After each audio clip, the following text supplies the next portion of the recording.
Salut les Magizozo, comment ça va? Bon, pour vous remercier d'avoir été 2000 à me suivre sur Instagram, j'ai décidé de créer un concours pour gagner une baguette, mais une baguette unique pour les 2000 abonnés. Donc, dans des stories Instagram, je vous ai demandé de choisir à quoi ressemblerait cette baguette, parce que cette baguette, elle est pour vous. Donc, vous avez choisi une baguette avec une grande pomme de pin, une lame en bois naturelle, la couleur de la baguette sera chêne foncé et le cœur de la baguette sera une plume de phénix. C'est parti!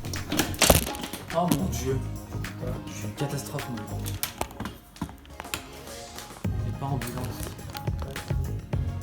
Et oui, comme vous pouvez le constater, c'était pas gagné. Bon, au final, j'ai dû changer la lame et prendre du bois artificiel parce que la lame que je voulais utiliser a craqué. Étonnant.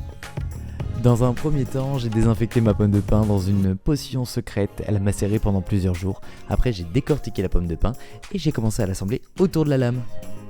Comme ce que j'avais dans ma tête. Enfin, du moins, j'ai essayé. Bon, là, je m'étais rendu compte que c'était pas vraiment ce que je voulais, donc j'ai redémonté une partie pour recommencer. Et oui, j'ai eu de l'aide, un petit chat. J'ai bouché les trous en fait avec de la pâte autodurcissante parce que je voulais créer un petit aspect un peu mystique avec des runes. Donc là, comme vous pouvez le constater, je suis en train en fait de graver des runes dans la baguette. Je sais pas si vous allez bien voir, j'ai gravé des runes et j'ai essayé de reproduire des plumes pour appeler en fait la plume du phénix qui sera à l'intérieur de la baguette. De l'autre côté, j'ai voulu créer un aspect plus brut pour rappeler la terre, étant donné que c'est une baguette qui est quand même vachement axée sur le naturel. Donc je voulais montrer vraiment que c'était un produit qui venait de la nature. Vous voyez ? Et là, j'ai commencé à rajouter une sorte de serpentin autour de la baguette pour montrer ce lien entre le manche et la lame. Donc j'ai laissé sécher et j'ai commencé à peindre. Donc j'ai commencé avec une couche de doré pour vraiment en fait créer un aspect, on va dire un peu plus chic à la baguette. Et une fois que le doré était sec, j'ai rajouté du marron pour faire comme si la baguette était un peu vieillie et ça lui donnait, je trouvais, un petit côté old school qui était plutôt pas mal. Et c'est parti pour s'attaquer à la lame. Alors j'ai coupé un peu le bout parce qu'elle était un peu trop longue. J'avais fait exprès de me laisser un peu de marge.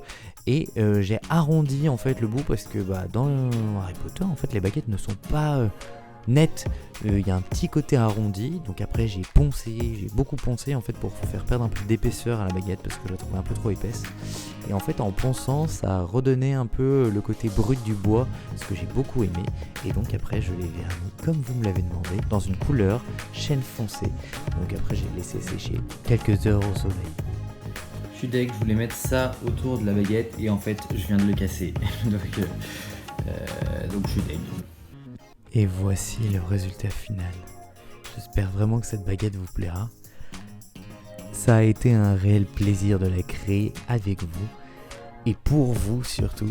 Le concours est toujours d'actualité sur Instagram, donc n'hésitez pas à participer si vous voulez tenter de la remporter. Bonne chance à vous et encore merci à vous tous.